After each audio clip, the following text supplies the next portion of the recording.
Dear viewers, hello and a very warm welcome.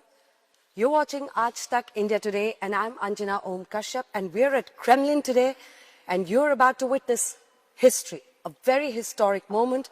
It is said that when two old friends meet, they have their private jokes. They have a lot of banter, they have a lot of fun and they have a bonhomie or camaraderie.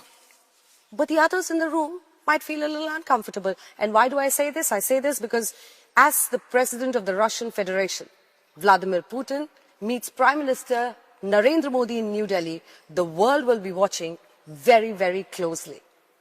Vladimir Putin is undoubtedly one of the most influential politicians of the world whose decisions don't just affect Russia, but numerous nations across the world. He is a very compelling and enigmatic figure on the world stage. It just doesn't get more exciting than this. Well, that's right, Anjana. Hello and welcome. I'm Geeta Mohan. We have with us a man who is known to be one of the world's longest-serving leaders. He's seen it all, through wars and economic recessions, from disintegration of countries to a changed world order, from Boris Yeltsin to Donald Trump, from Atal Bihari Vajpayee to Manmohan Singh to Narendra Modi. He's seen the world change right in front of him, and he's taken Russia through very turbulent times and yet has cemented his position as a force to reckon with. Thank you so much, President, for doing this with us. You're in conversation with India Today and Aaj Tak. That's the President of the Russian Federation for you. Thank you so much, sir, for joining us on our network. How are you doing? Надеюсь, что и вам. मैं उम्मीद करता हूं कि आपको रूस, Moscow और Kremlin, जहां हम काम करते हैं, आकर अच्छा लगा होगा। आप देख सकते हैं कि यहाँ पर सब कुछ ठीक ठाक चल रहा है। कुल मिलाकर हमारी आर्थिक स्थिति बेहतर है और मैं इस बात से सबसे ज़्यादा खुश हूँ कि मेरी मुलाकात मेरे दोस्त प्रधानमंत्री मोदी से होने वाली है। भारत में इस मुलाकात को लेकर हम बहुत पहले ही सहमति जता चुके थे। हमारे बीच चर्चा करने को बहुत कुछ है क्योंकि भारत के साथ हमारे साझा सहयोग का विस्तार बहुत बड़ा है और मैं यहाँ हमारे संबंधों के इतिहास के बारे में तो बात ही नहीं कर रहा हूँ क्योंकि हमारे बीच रिश्तों का इतिहास सचमुच अनोखा है और जिस रास्ते पर भारत आज़ादी के बाद चला है 77 साल गुजर चुके हैं, जो कि इतिहास के हिसाब से एक छोटा अंतराल है, पर भारत ने इतने ही समय में बहुत प्रगति की। मैं इसके बारे में और बात करूंगा, मगर जब वर्तमान में हम खुद को देखते हैं तो इतना बदलाव नजर नहीं आता, पर जब हम पीछे मुड़कर देखते हैं तो हमें ये किसी बड़े चमत्कार से कम नहीं लगता। ये शायद कम लोगों को पता हो कि भारत में अब लोगों की जीवन प्रत्याशा पिछले 77 सालों में दोगुनी से ज्यादा हो चुकी है। हम इस बारे में बात करेंगे, पर यह कहना सही होगा कि भारत के साथ हमारे संबंध अब नए आयाम छू रहे हैं। We will talk about longevity in some time from now. मुझे बहुत खुशी है कि मुझे प्रधानमंत्री मोदी के साथ मुलाकात का मौका मिल रहा है और ये केवल व्यापार के लिए ही नहीं है। हमारी ये मुलाकात व्यक्तिगत स्तर पर भी बेहद अहम है। राष्ट्रपति पुतिन, मैं पहला सवाल इसी के साथ शुरुआत करना चाहती हूँ क्योंकि देखिए आप भारत में प्रधानमंत्री नरेंद्र मोदी से मुलाकात करने वाले हैं। 7 दशकों की ये दोस्ती है। दोस्ती हिंदी का शब्द है और वहीं रूसी भाषा में इसको द्रुज़बा कहते हैं। तो ये जो दोस्ती द्रुज़बा वाला पूरा मामला है, इसको आप आज के दौर में कितनी ताकत इस दोस्ती में देखते हैं भारत और रूस के बीच में? प्रधानमंत्री नरेंद्र मोदी से और उनके बारे में आप क्या कहना चाहेंगे? प्रधानमंत्री मोदी के बारे में दरअसल दुनिया बहुत तेजी से बदल रही है और वक्त के साथ इसके बदलने की रफ्तार तेज होती जा रही है। ये बात सब जानते हैं। नए समीकरण और नए पावर सेंटर बन रहे हैं। इन समीकरणों पर प्रभाव डालने वाली शक्तियां भी समय के साथ बदल रही हैं। происходят. И в этих ऐसे हालात में दुनिया के महान देशों के बीच स्थिरता बेहद जरूरी है। ये बहुत जरूरी है और विश्व के लिए ये स्थिरता विकास की आधारशिला की तरह है, चाहे ये दो देशों के बीच का मामला हो या फिर पूरे विश्व से जुड़ा। в этом смысле наша работа вместе с премьер-министром Моди इस सिलसिले में प्रधानमंत्री मोदी के साथ हमारे संबंध बहुत अहम भूमिका निभाते हैं। ये न केवल हमारे द्विपक्षीय संबंधों के लिए अहम है, बल्कि हमारे पारस्परिक लक्ष्यों की प्राप्ति के लिए भी बेहद महत्वपूर्ण है। взаимодействие чрезвычайно важно, потому что это гарантирует нам कुल मिलाकर हमारा आपसी सहयोग हमारे लक्ष्यों की प्राप्ति की गारंटी है। страной и перед собой прежде всего, потом перед правительством, перед страной огромные сложности. प्रधानमंत्री मोदी सरकार और देश के सामने कई लक्ष्य रख चुके हैं। मेक इन इंडिया प्रोजेक्ट इस दिशा में एक बेहतरीन उदाहरण है। हम जब भी मिलते हैं वो हमेशा मुझसे कुछ न कुछ नया करने को लेकर बात करते हैं। उनकी सोच काम को लेकर बेहद व्यवहारिक है। Готов буду перечислить. Поэтому у нас очень много практических направлений взаимодействия. लेकिन इससे पहले कि आगे बढ़े, गीता, एक तस्वीर हम दिखाना चाहते हैं राष्ट्रपति जी आपको। और राष्ट्रपति पुतिन, इस तस्वीर में आप प्रधानमंत्री नरेंद्र मोदी के साथ कार में जा रहे हैं। अब ये फोटो खूब वायरल होता है, लोग वीडियो पे इसके खूब डिस्कशन करते हैं कि क्या हुआ, कैसे हुआ। अब आप चूंकि यहाँ बैठे हैं, आप ही बताइए, क्या ये पहले से आप लोगों ने तय किया हुआ था और क्या बात हुई गाड़ी में? Вы знаете, обсуждали हम दोनों के बीच सामयिक विषयों पर ही बातचीत हुई और इसे लेकर पहले से कोई तैयारी नहीं थी। हम दोनों बाहर निकले, सामने मुझे मेरी कार दिखाई दी तो मैंने उन्हें साथ चलने को कह दिया, वैसे ही जैसे दोस्तों के बीच होता है। इसमें इससे ज्यादा और कुछ भी नहीं था। रास्ते में हम दोनों ने बस आम दोस्तों की तरह बात की। हमारे पास हमेशा बातचीत करने को कुछ न कुछ जरूर होता है। हम लोग बातचीत में इतना व्यस्त हो गए कि बाद में ख्याल आया कि लोग हमारा इंतजार कर रहे होंगे। इसमें ऐसा कुछ खास नहीं था। आपके विजिट पर वापस आते हैं राष्ट्रपति पुतिन जी। ये बहुत ही इम्पोर्टेंट विजिट है, बहुत सारे अग्रीमेंट साइन होंगे, बहुत बातचीत होगी ट्रेड को लेकर, डिफेंस को लेकर, एनर्जी को लेकर। ऐसी क्या इम्पोर्टेंट चीज़ें हैं जिस पर आपका फोकस रहेगा और ऐसे क्या चीज़ें हैं जिसको आप चाहते हैं कि इस इम्पोर्टेंट विजिट में वो आउटकम डॉक्यूमेंट में नजर आए? पूरी दुनिया देख रही है, मुझे नहीं लगता कि इसमें कुछ खास है। भारत एक बहुत विशाल देश है।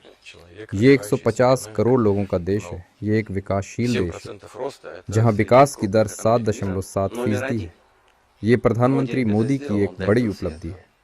ये भारत के नागरिकों के लिए गौरव की बात है। ये सही है कि इसके बावजूद आलोचना करने वाले कह सकते हैं कि इससे बेहतर किया जा सकता था, पर परिणाम सबके सामने। आने वाले समय में हम भविष्य को लेकर कई अहम क्षेत्रों में सहकार्य के लिए तैयार हैं और उनमें से एक है हाई टेक्नोलॉजी। भारत और रूस स्पेस टेक्नोलॉजी, न्यूक्लियर टेक्नोलॉजी से लेकर शिप बिल्डिंग, एयरक्राफ्ट बिल्डिंग और भविष्य को ध्यान में रखते हुए कई महत्वपूर्ण क्षेत्रों में सहयोग कर रहे हैं। उदाहरण के तौर पर आर्टिफिशियल इंटेलिजेंस, हम इसे लेकर आगे और भी बात करेंगे, पर ये आज के दौर की वो टेक्नोलॉजी है जो आने वाला भविष्य तय करेगी। ये हमारी प्रगति को रफ्तार दे सकती है, पर यह भी सही है कि इसके साथ कई चुनौतियां भी हैं। हम प्रधानमंत्री मोदी के साथ मिलकर इन्हीं विषयों पर बात करेंगे और वो रास्ता चुनेंगे जो हमारे लिए इमर्ज्ड के समय में सबसे बेहतर हो। लेकिन कुछ तो अग्रीमेंट्स होंगे जिसके बारे में आप हमें बता सकते हैं? मुझे शायद इस बारे में अभी कुछ कहना नहीं चाहिए, क्योंकि इसकी घोषणा हम साझा तौर पर मेरी भारत यात्रा के दौरान करेंगे। तभी इन समझौतों पर औपचारिक हस्ताक्षर भी किए जाएंगे। अगर व्यापार की बात करें तो भारत और रूस दोनों पर अंतर्राष्ट्रीय स्तर पर खासा दबाव है। खास तौर अगर तेल की बात की जाए तो पश्चिम की ओर से पड़ रहे इस दबाव का सामना भारत और रूस मिलकर कैसे कर सकते हैं? दокументы мы должны будем их окончательно утвердить. अच्छा चलिए ठीक है, अग्रीमेंट्स ना सही, जो अब ये विजिट हो रहा है ये बहुत सारे मुश्किलों में, बहुत सारे सैंक्शंस में घिरा हुआ विजिट है। आप भारत में होंगे और एक ऐसे वक्त पर जहां पर 25% एडिशनल टैरिफ्स लगा दिए हैं प्रेसिडेंट ट्रंप ने भारत पर, ये इस प्रेशर को भारत और रूस कैसे हैंडल कर सकता है? Дело в том, что आप जिस दबाव की बात कर रहे हैं वो दरअसल राजनीति का इस्तेमाल कर आर्थिक हितों को साधने की कोशिश है। दूसरे शब्दों में कहें तो भारत के साथ हमारे ऊर्जा सहयोग पर इस तरह के अल्पकालीन राजनीतिक दबाव का असर नहीं पड़ता। भारत के साथ हमारा ऊर्जा समझौता बहुत पुराना और भरोसे पर टिका है। इसका यूक्रेन में हुई घटनाओं से कोई संबंध नहीं है, बल्कि हमारी एक बड़ी तेल कंपनी ने भारत में एक तेल रिफाइनरी का अधिग्रहण किया है। ये किसी विदेशी कंपनी द्वारा भारतीय अर्थव्यवस्था में अब तक के सबसे बड़े निवेश में से एक है। यहाँ हमने 20 बिलियन यूएस डॉलर से ज्यादा का निवेश किया। हमारी कंपनी अपने साझेदारों के साथ इस रिफाइनरी पर सफलतापूर्वक काम कर रही है। भारत मौजूदा दौर में यूरोप के बाजारों में बड़े स्तर पर तेल सप्लाई कर पा रहा है, क्योंकि वो हमसे सस्ती दरों पर तेल खरीद रहा है। लेकिन इसके पीछे हमारे दशकों पुराने संबंध हैं। अंतर्राष्ट्रीय स्तर पर यह बात बहुत से लोगों को चुभ रही है कि भारत रूस की मदद से तेल के बाजार का एक अग्रणी सप्लायर बन चुका है और इसीलिए वो भारत को नए नए राजनीतिक हथकंडों से परेशान कर रहे हैं, उसके विकास के रास्ते में रोड़े अटका रहे हैं। По этим направлениям. Искусственно, по политическим соображениям начали закрывать эти возможности. राष्ट्रपति पुतिन, रक्षा के क्षेत्र में आज भी भारत सबसे बड़ा खरीदार है रूस में, 38% के आसपास की हिस्सेदारी है। मेरा प्रश्न आपसे यह है कि एक तरफ सैंक्शंस लगाए गए हैं, प्रतिबंध लगाए गए हैं पश्चिमी देशों की तरफ से, दूसरी तरफ तेल खरीदने की वजह से भारत पर टैरिफ्स लगा दिए गए हैं इतने। ऐसे में क्या आपको लगता है कि इस दबाव का असर डिफेंस के क्षेत्र में, रक्षा के क्षेत्र में खरीद पर पड़ेगा? क्या आप पीछे हटेंगे या और जोर के साथ, जिसको कहते हैं पुश हार्डर, आप और जोर के साथ रक्षा क्षेत्र में आगे बढ़ेंगे?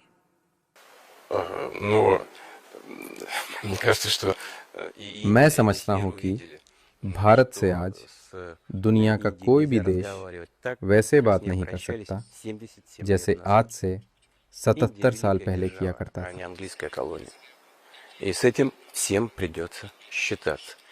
भारत आज एक शक्तिशाली देश है और वो पहले की तरह ब्रिटिश शासन के अधीन नहीं है, और ये बात सभी को समझनी होगी। खासतौर से प्रधानमंत्री मोदी की अगुवाई में भारत अब विदेशी दबाव में नहीं आने वाला।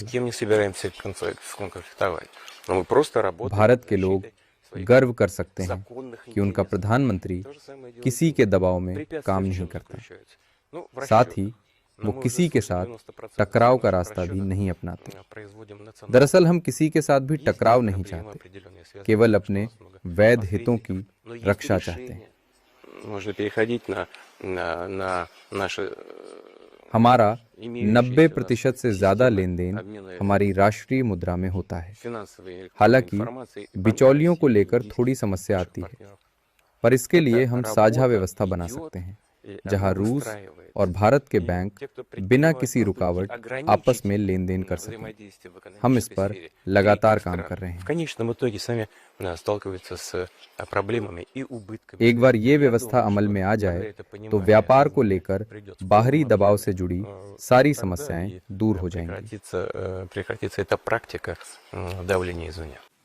राष्ट्रपति पुतिन, इस सवाल के 3 हिस्से हैं। एक तो ऑपरेशन सिंदूर के दौरान भारत की निर्णायक जीत जो पाकिस्तान के खिलाफ रही, उसमें S-400 जो एयर डिफेंस सिस्टम है हमारा, वो बहुत काम आया। S-400 जो बाकी मिलने वाले हैं 5, वो कब तक भारत को मिलेगा? S-500 जिसकी अब उम्मीद की जा रही है S-500 को लेकर क्या चर्चा होने वाली है, क्या फैसला होने वाला है, और Su-57 जो लड़ाकू विमान है 5th जनरेशन का, को प्रोडक्शन, टेक्नोलॉजी ट्रांसफर, इसके क्षेत्र में क्या प्रस्ताव होगा आपका भारत के सामने? आप तो इस फील्ड की एक्सपर्ट लगती हैं। सच कहूं तो एक पल के लिए लगा जैसे मैं किसी उच्च स्तरीय रक्षा सौदे की बैठक में बैठा हूं। लेकिन यहाँ मैं एक बेहद महत्वपूर्ण बात कहना चाहूंगा। भारत हमारे सबसे भरोसेमंद साझेदारों में से एक है। हम सिर्फ भारत को हथियार बेच नहीं रहे और भारत सिर्फ इन्हें खरीद नहीं रहा। हमारे बीच का रिश्ता इससे कहीं ऊपर है, कहीं गहरा है। हम पानी के जहाज, मिसाइलें और हवाई जहाज तक बना रहे हैं। आपने Su-57 का जिक्र किया, लेकिन भारत कई तरह के रूसी बख्तरबंद युद्धक वाहनों का उपयोग कर रहा है। T-90 टैंक, जिन्हें भारत खुद बना रहा है, बेहद उत्कृष्ट टैंक हैं। और ब्रह्मोस मिसाइल जो भारत और रूस ने मिलकर मेक इन इंडिया के तहत विकसित की, उस पर भी हमें गर्व है। इसी तरह क्लाशनिकोव राइफलें भी भारत में ही बन रही हैं। यहाँ हम उन्नत तकनीक की बात कर रहे हैं और आधुनिक युद्धों में इन हथियारों के इस्तेमाल ने इनकी महत्वता कई गुना बढ़ा दी है। और अब भारतीय रक्षा विशेषज्ञ भी रूसी सहयोग के साथ इन बातों को गहराई से समझते हैं। किस हथियार को किस परिस्थिति में कैसे सबसे बेहतर तरीके से इस्तेमाल किया जाए। यही वो भरोसा है, यही वो साझेदारी है जिसने भारत और रूस दोनों को मजबूत बनाया है। क्लाशनिकोव एक बेहद महत्वपूर्ण हथियार है, लेकिन हम इसकी जितनी चर्चा करते हैं उतनी ही ये कहना भी सही है कि ये वाकई शानदार टेक्नोलॉजी है। कुछ हथियार ऐसे होते हैं जिनका युद्ध में वास्तविक इस्तेमाल होने के बाद उनकी वैल्यू, उनकी विश्वसनीयता कई गुना बढ़ जाती है। अब भारतीय सैन्य विशेषज्ञ, जिनके हमारी सेना से बेहद मजबूत और पुराने संबंध हैं, वो बहुत अच्छी तरह समझते हैं कि कौन सा हथियार किस परिस्थिति में सबसे श्रेष्ठ प्रदर्शन करता है, कब उसे तैनात करना चाहिए, कहाँ उसका उपयोग सबसे प्रभावी होगा। ये रणनीतिक समझ अत्यंत महत्वपूर्ण है और ये समझ सिर्फ एक तरफ से आने वाली नहीं है। भारत और रूस दोनों पक्ष इसे एक दूसरे के साथ साझा करते हैं। प्रेसिडेंट पुतिन, एक ऑयल के सवाल पे वापस जाना चाहूंगी, क्योंकि आपने स्ट्रेटेजिक ऑटोनॉमी की बात की अभी जब आप अंजना को जवाब दे रहे थे। तो ये स्ट्रेटेजिक ऑटोनॉमी बहुत ज़रूरी है। भारत दिखा रहा है, रूस ये बता रहा है कि हम अपने इंटरेस्ट को आगे रखेंगे। ऐसे में क्या भारत रूस के तेल का इनटेक कम कर रहा है?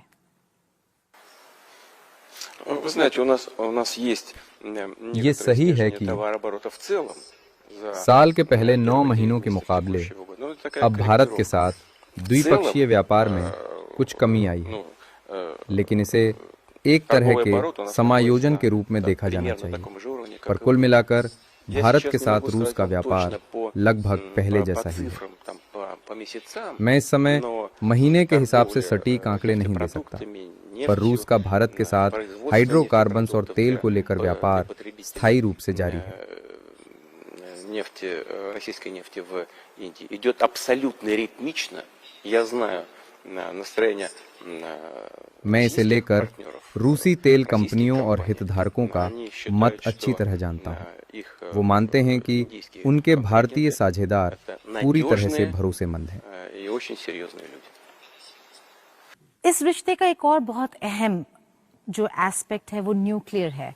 न्यूक्लियर कोऑपरेशन, रूस ऐसा देश रहा है जो सबसे आगे रहा है भारत के साथ न्यूक्लियर कोऑपरेशन के एग्रीमेंट साइन करने में या फिर फैसिलिटीज़ वहाँ पे प्लांट्स लगाने में। तो कोई इम्पोर्टेंट एग्रीमेंट, कोई इम्पोर्टेंट अनाउंसमेंट न्यूक्लियर फ्रंट पे हो सकता है? न्यूक्लियर अब बहुत ही सेंसिटिव मामला है अगर रूस की बात की जाए तो।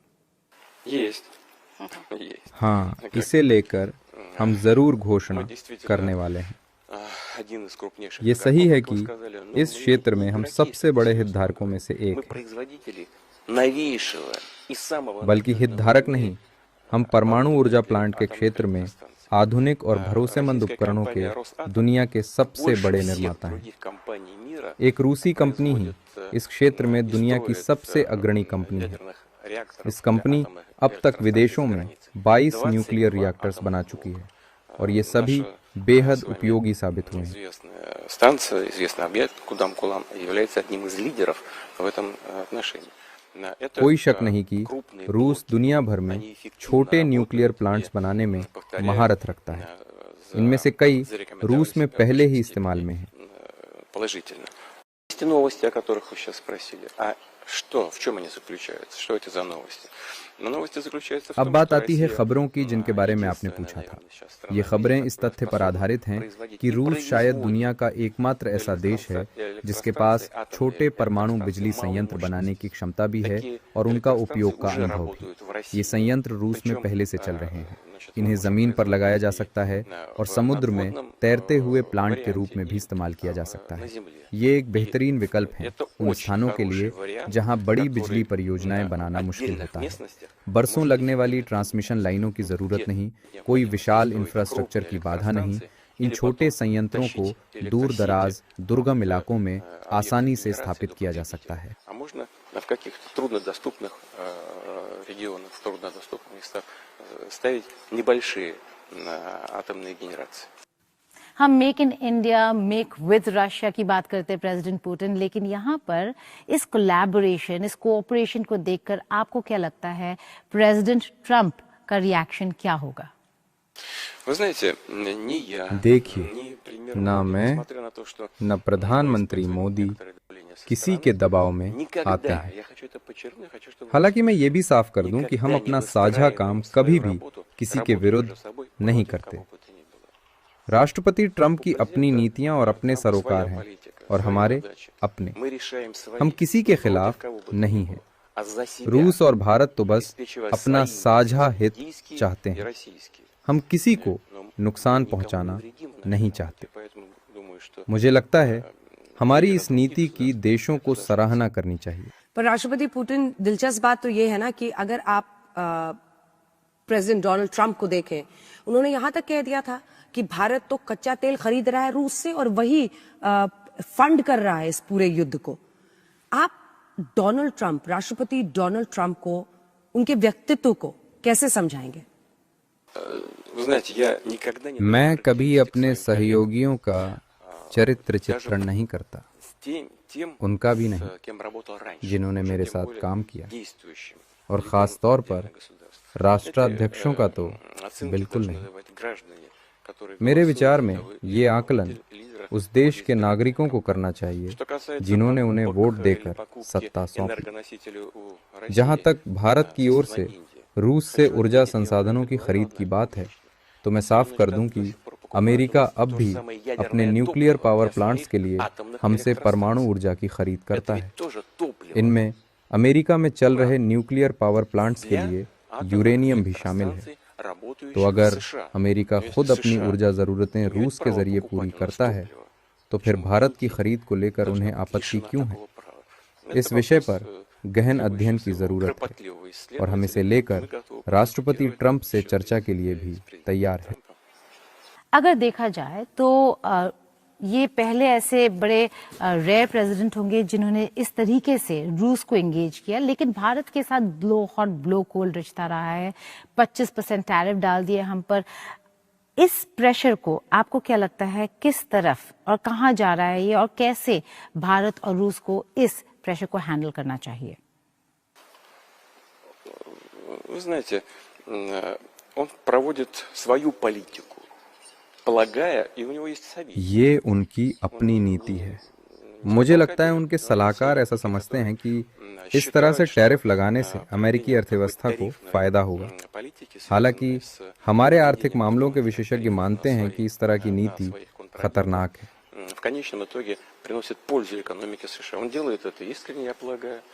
पर आखिर में इस तरह की नीतियों को लेकर फैसला किसी भी देश को और उसके सर्वोच्च नेता को करना होता है।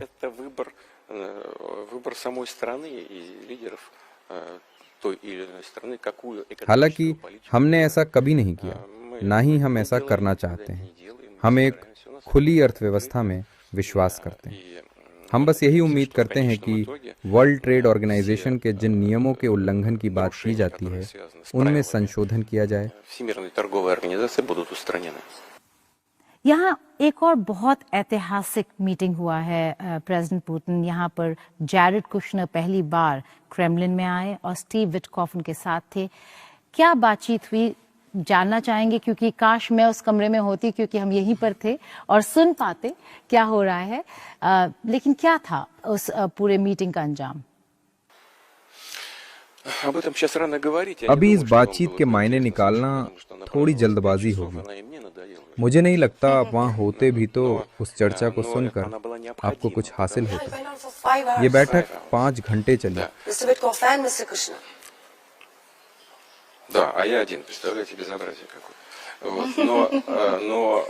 Но если говорить серьезно, то मैं खुद इतनी लंबी बैठक से она была ऊब очень गया था, полезной, потому что पर यह बैठक то, что जरूरी нам थी। привезли, और जरा सोचिए, американские इस коллеги, पूरी बैठक में विटकॉफ और было कुशनर के साथ основано так मैं или अकेला था। иначе на наших, पर सच कहूँ तो ये एक बेहद अहम बैठक थी।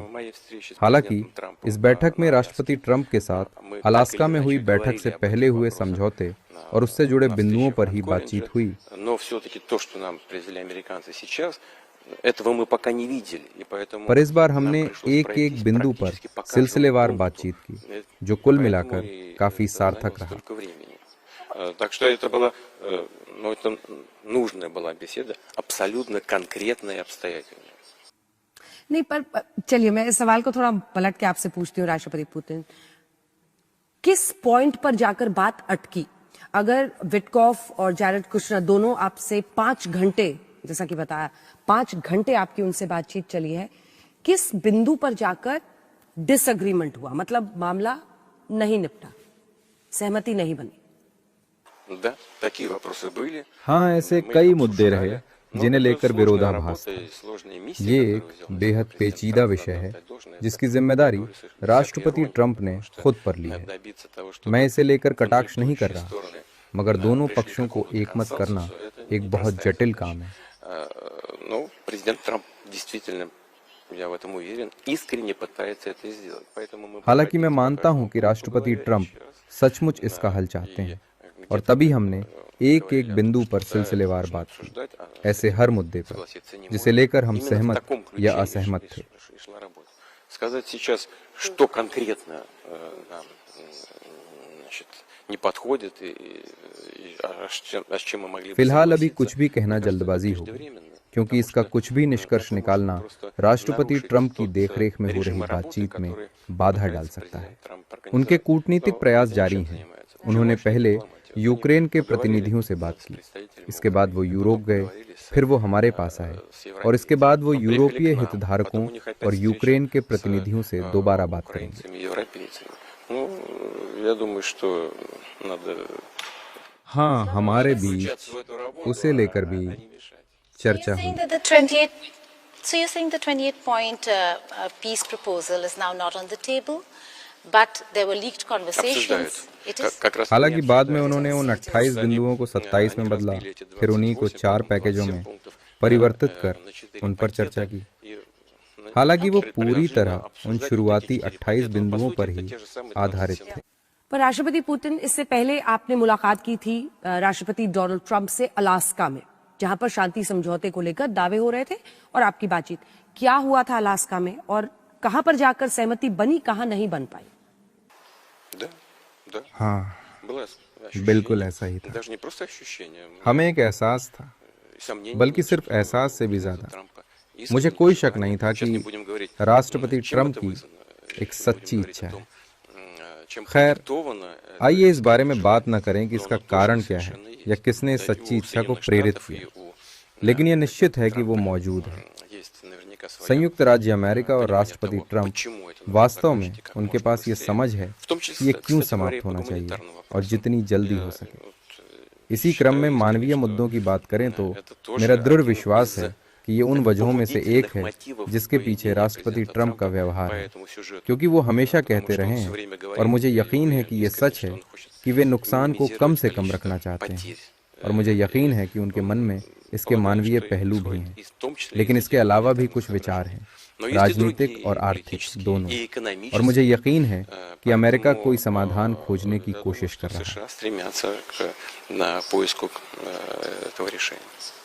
आपने इंटेंशंस की बात की, बहुत इंपॉर्टेंट बात है कि आप देख रहे हैं प्रेसिडेंट ट्रंप बहुत कुछ कर रहे हैं पीस को लेकर, लेकिन उन्होंने कई सारे क्लेम किए हैं। उन्होंने कहा है 8 वॉर्स रुकवा दिए। उन्होंने ये भी कहा कि भारत पाकिस्तान के बीच जो सीज फायर था वो उन्होंने रुकवाया। भारत उसको बिल्कुल नकार रहा है, बिल्कुल उसको रिजेक्ट कर दिया इस पूरे स्टेटमेंट और क्लेम को।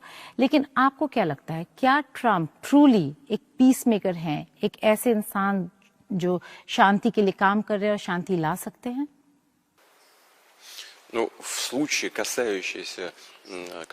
यूक्रेन को लेकर तो निश्चित रूप से मैं फिर से कह सकता हूं कि इसे लेकर मैं सकारात्मक हूं। मुझे कोई शक नहीं है कि वो ईमानदारी से एक शांतिपूर्ण समाधान खोजने का प्रयास कर रहे हैं। और मैं फिर से ये रेखांकित कर सकता हूं कि अमेरिका के पास इसके लिए अलग कारण हो सकते हैं, मानवीय कारण भी और राष्ट्रपति ट्रंप के व्यक्तिगत मानवीय विचार भी, क्योंकि वास्तव में वो शत्रुता और जनहानि का अंत चाहते हैं। लेकिन उनके राजनीतिक हित भी हो सकते हैं गतिरोध के अंत के लिए रूस और यूक्रेन के बीच। और आर्थिक कारण भी हैं, उदाहरण के लिए ऊर्जा क्षेत्र में और अन्य क्षेत्रों में भी। कई ऐसे पहलू हैं जहां अमेरिका और रूस के बीच आर्थिक संबंधों की बहाली दोनों देशों, रूस और अमेरिका के लिए फायदे का सौदा हो सकता है। उन्होंने मुझे कुछ चिट्ठियां दिखाईं जिन्हें कुछ प्रमुख अमेरिकी कंपनियों ने हमारे लिए लिखा था।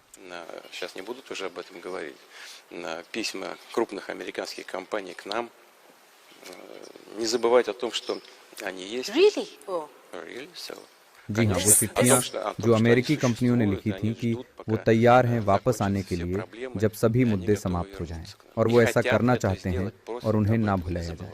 इसमें इतना आश्चर्यजनक क्या है? आप इतने हैरान क्यों हैं? बहुत से लोग रूस वापस आना चाहते हैं, लेकिन ट्रंप के लिए उनका पक्ष रखना, कंपनियों की ओर से पक्ष रखने के लिए कंपनियों के पत्र लेकर आना तो बिल्कुल ही अलग मामला है। But for Trump to make the bidding is what we were stuck at. For Trump to make the bidding, to come with companies, letters from companies, that's a different ball game altogether. I mean, to do the bidding. नहीं, आपने मुझे गलत समझा। हमारे पास अमेरिकी कंपनियों के पत्र हैं। हमारे पास सचमुच अमेरिकी कंपनियों के पत्र मौजूद हैं। लेकिन राष्ट्रपति पुतिन अगर वाकई रूस और यूक्रेन के बीच में शांति होनी है, युद्ध खत्म होना है, तो एक समझौते की तरफ बढ़ना होगा। आपकी नजर में क्या वो बिंदु है जिन पर सहमति बन जाएगी, या जहां पर यूक्रेन मान जाएगा तब ये युद्ध समाप्त होगा? मतलब आपकी नजर में रशिया के लिए विजय क्या है, जीत क्या है? नहीं, पर इससे पहले आपने कहा भी है कि आप और मैं आपको कोट कर रही हूं, आपने ये कहा है कि जब तक ऐसे तमाम क्षेत्र जहां पर अब रूस का वर्चस्व है, वहां से कीव की सेना यानी यूक्रेन की सेना पीछे नहीं हट जाती है पूरी तरह से, तब तक युद्ध समाप्त नहीं होगा। क्या है इसका अर्थ? कौन से वो इलाके हैं सर जहां पर आप रूस का वर्चस्व चाहते हैं, उसका डोमिनेंस चाहते हैं, और मानते हैं कि अब वो यूक्रेन का हिस्सा नहीं होकर रूस का हिस्सा बन जाए?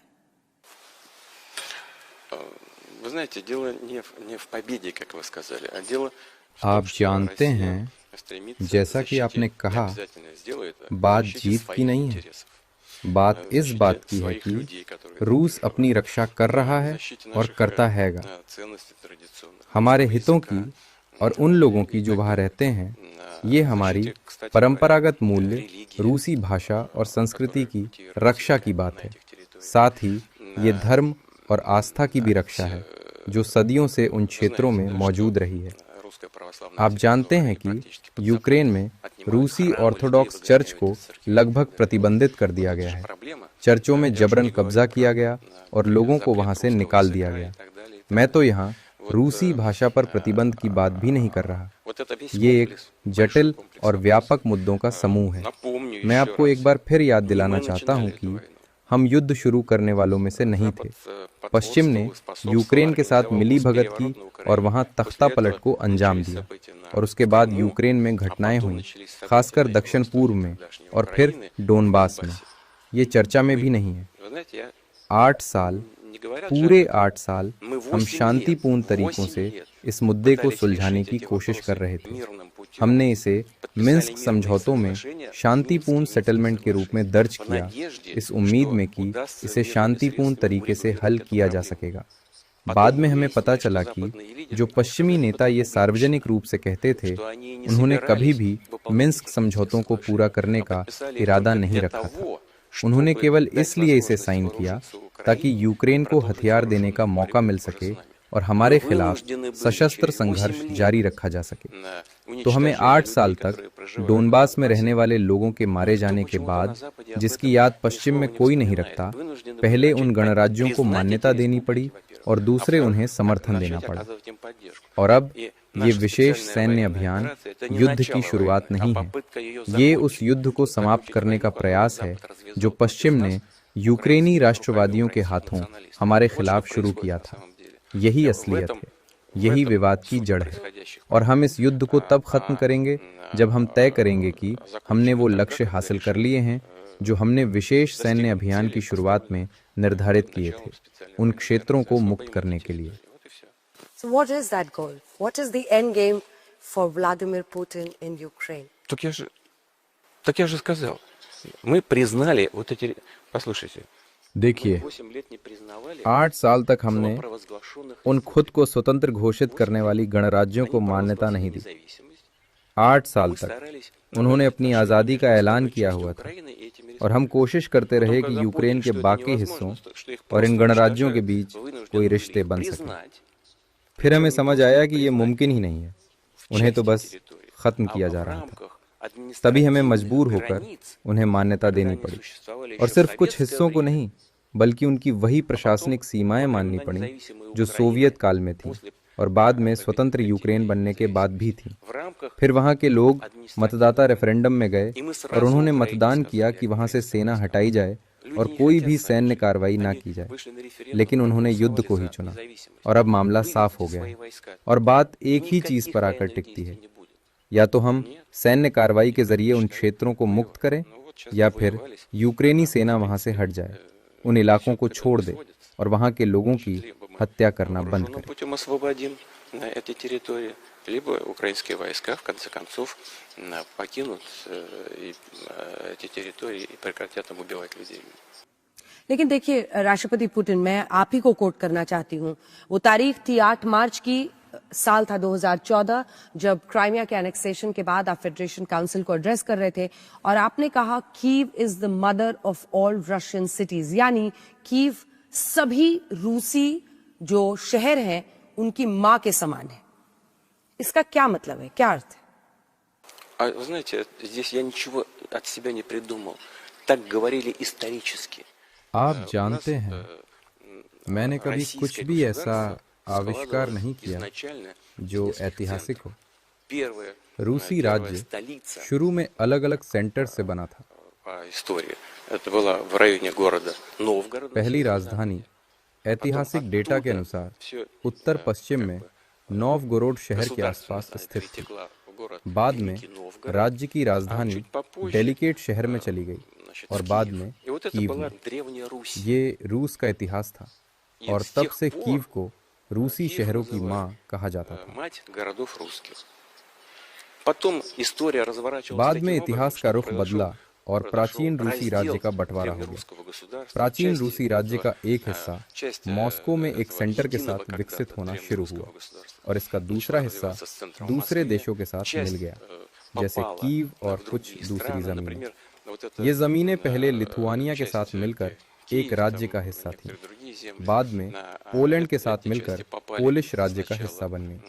तो प्राचीन रूसी राज्य का वह हिस्सा 17वीं सदी में पोलैंड में खत्म हो गया। И таким образом эта часть древнерусского государства оказалась в Польше, а в 17 веке попросилась назад в Россию. Right. Gita. President Sir, the fact that, you're mentioning the history, and it brings me to what I did when the conflict was underway. I had traveled to Donetsk, I traveled to Luhansk, Zaporizhia, Kherson, And most of the people over there are Russian speaking. They speak Russian language. They were very disappointed with Kyiv that it was banned in eastern Ukraine. But they were also a little shocked that how is Putin doing this to us? We are his people.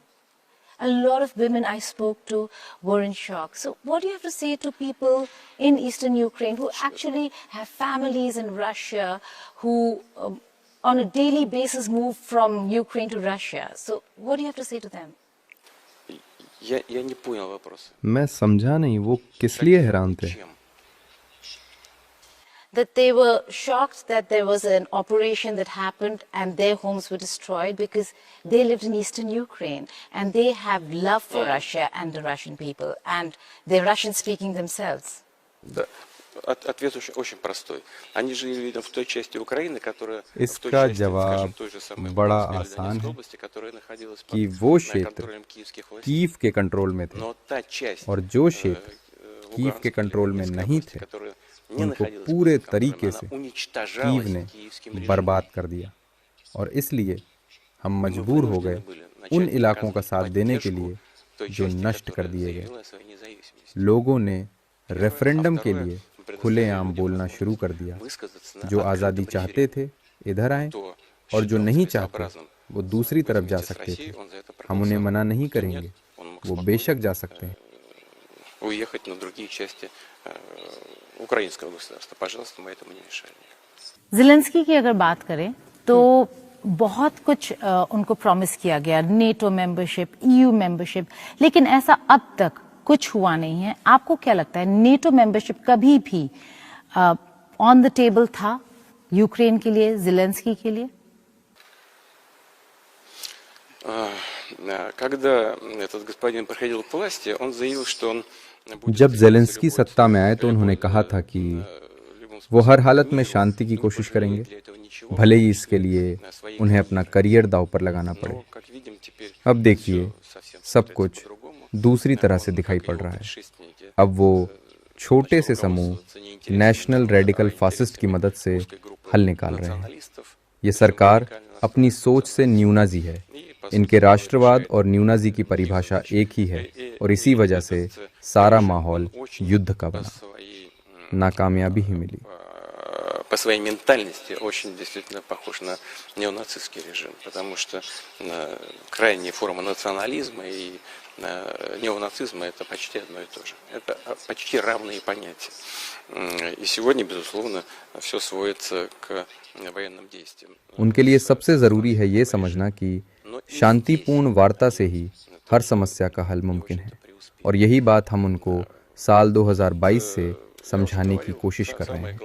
जो वो करना चाह रहे हैं वो तो वही बता सकते हैं। राष्ट्रपति पुतिन, मैं आप ही को कोट कर रही हूं, आपने कहा कि नेटो का ईस्टर्न एक्सपेंशन यानी नेटो का पूरब की तरफ विस्तार आपको स्वीकार्य नहीं है और वही सबसे बड़ा खतरा है। लेकिन क्या वाकई नेटो से रशिया को इतना बड़ा खतरा है या सिर्फ ये एक प्रिटेक्स्ट रहा, एक आधार बना जो आपने यूक्रेन के खिलाफ कदम उठाया? Послушайте, НАТО это отдельная тема. Русский язык, русская культура. देखिए नेटो जो है वो एक बिल्कुल अलग मसला है। Территориальный вопрос. Это रूसी очень важный भाषा, вопрос. संस्कृति, धर्म, Здесь हम यहाँ पर не कुछ भी требуем असाधारण नहीं मांग ничего रहे। эксклюзивного. रूसी संस्कृति, Во-первых, есть общее रूसी решение, भाषा, согласно которым धर्म безопасность और одной यहाँ तक страны कि не क्षेत्रीय может सवाल, быть ये सभी обеспечена महत्वपूर्ण за हैं। счет безопасности लेकिन ये सब Это такая एक अलग श्रेणी की बातें हैं, जबकि नेटो теория पूरी не तरह очень से понятная, दूसरी ही но चीज है। я её очень हम कोई просто अनोखी, вскрою कोई अभूतपूर्व मांग नहीं कर रहे। теорию. एक मूल सिद्धांत है, Говорят, что किसी каждое भी देश की государство, सुरक्षा включая Украину, दूसरे имеет право देश की сама सुरक्षा का для उल्लंघन себя करके नहीं выбрать हो सकती। способ своей защиты, ये सिर्फ способ किताबों में लिखी लाइन обеспечения नहीं своей है। безопасности. अगर सुनने में कठिन लगे तो मैं इसे बहुत सरल भाषा में कहूंगा। Нет. यूक्रेन समेत हर देश को अधिकार है कि अपनी सुरक्षा कैसे करनी है वो स्वयं तय करे। Украина считает, что हम इस ей лучше अधिकार को вступить в НАТО. यूक्रेन से А мы छीन говорим, नहीं रहे। это लेकिन угрожает बात यह है нашей कि यूक्रेन की безопасности. सुरक्षा Давайте искать रूस такой की способ, सुरक्षा की который कीमत पर нам угрожать नहीं не होनी चाहिए। обеспечит вашу безопасность. यूक्रेन Но и нам सोचता है कि угрожать не नेटो будет. में शामिल होना Это उसके первое. लिए अच्छा है, Второе. पर हम कहते हैं Мы ведь не कि अगर ऐसा हुआ настаиваем, तो ничего ये не कदम требуем रूस की такого, सुरक्षा के लिए प्रत्यक्ष खतरा होगा। इसलिए ज़रूरत है एक ऐसा तरीका खोजने की जिसमें आपकी सुरक्षा भी बनी रहे और हमारी सुरक्षा खतरे में ना पड़े। हम कोई नई मांग नहीं कर रहे, हम बस इतना कह रहे हैं कि जो वादे हमें किए गए थे उन्हें बस पूरा किया जाए। ये कोई कल उठाया गया मुद्दा नहीं है, ये तो तब तय हुआ था जब मैं सत्ता में भी नहीं था। उन्होंने खुद कहा था 1 इंच भी पूर्व की ओर विस्तार नहीं होगा, लेकिन उसके बाद भी नेटो ने कई बार विस्तार किया और अब वे यूक्रेन को भी नेटो में शामिल करने की कवायद में थे। यही कारण है कि असंतोष पैदा हुआ, क्योंकि नेटो एक सैन्य गठबंधन है और उसका आर्टिकल 5 आज भी उतना ही प्रभावी है, लेकिन कोई हमारी सुरक्षा चिंताओं को गंभीरता से नहीं लेता। जब यूक्रेन स्वतंत्र हुआ था तो उसके पहले ही महत्वपूर्ण दस्तावेजों में सैन्य तटस्थता की घोषणा थी और यही यूक्रेन की राज्य व्यवस्था की नींव बनी। उसकी संप्रभुता की घोषणा जिसमें साफ लिखा हुआ है कि यूक्रेन तटस्थ रहेगा। Это база украинской независимости, украинской современной государственности.